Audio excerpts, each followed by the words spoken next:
tutorial membuat limiter pembatas untuk inverter Greti dengan menggunakan current limit sensor. Ini digunakan untuk sensor global, misalkan sensor mendeteksi current satu rumah. Kalau lokal per beban bisa menggunakan kontaktor untuk menggantikan sensor, tapi ini untuk global satu rumah, misalkan dipasang di input NCB utama di rumah untuk mengcover sensor overcurrent seluruh rumah. Sensor overcurrent bisa digunakan untuk limiter atau pembatas inverter Greti. Teman-teman banyak yang bingung gimana cara membatasi inverter Greti agar tidak ekspor, karena kalau ekspor kan dihitung beban, kalau untuk multimeter belum izin. Hanya di sini mencoba eksperimen membuat pembatas dengan sensor current limiter. Kelemahan dari sistem ini adalah jika kita memberi batas, jika daya di bawah batas limiter yang kita setting, maka inverter Greti tidak nyala. Jadi misalkan kita memberi batas 200 watt kemampuan PV kita, maka di bawah 200 watt Greti tidak akan nyala. Kalau sudah mencapai sensor ini membaca 200 watt atau misalkan 1 ampere kita set, maka Greti akan nyala mensupport. Jadi ketika di sini simulasikan dengan setrika, ketika setrika nyala, ini nyala, sensor current mendeteksi. Ini saya setting di watt setrika 300 watt, maka sensor mendeteksi overcurrent. Misalnya kita setting di 2 ampere dengan 400 watt ya.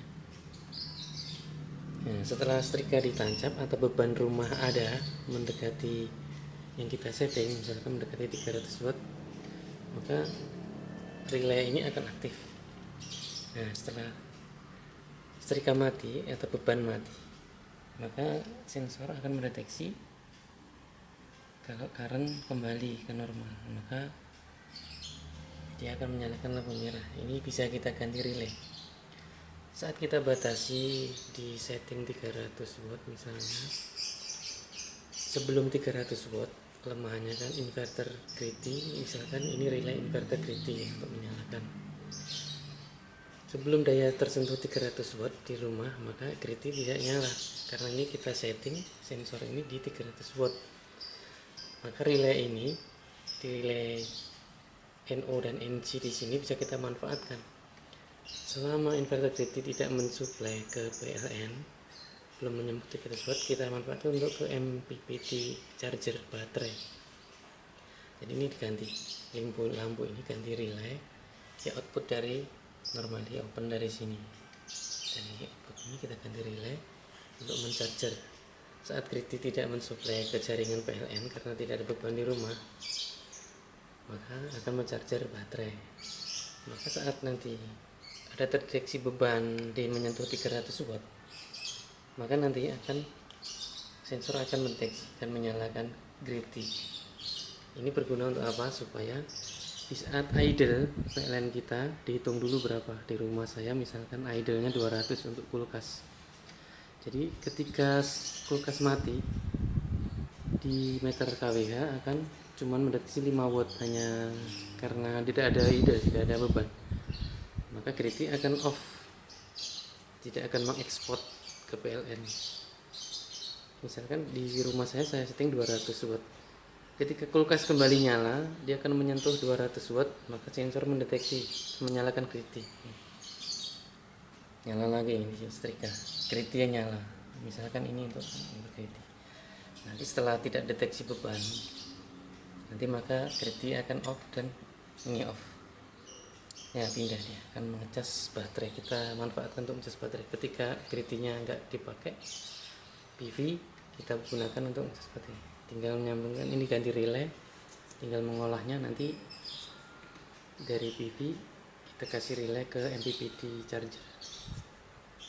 Jadi di saat beban di bawah yang kita setting 200 volt. Kalau beban rumah kita belum menyentuh 200, Kriti tidak akan menyambungkan ke PLN. Ini bisa diganti kontaktor atau relay ke keluaran output. Relay bawaannya kan kecil, kita ambil aja, kita tambah, kita kasih sumber di relaynya ini, kita ganti kontaktor, bisa untuk menyalakan Kritinya, inverter Kriti. Ini hanya simulasi percobaan karena saya belum punya inverter Kriti. Nanti kalau beli Kriti tinggal ini untuk on kan Kriti, ini untuk ke charger baterai. Jadi saat standby Kriti tidak nyala, kita manfaatkan PV untuk charger baterai.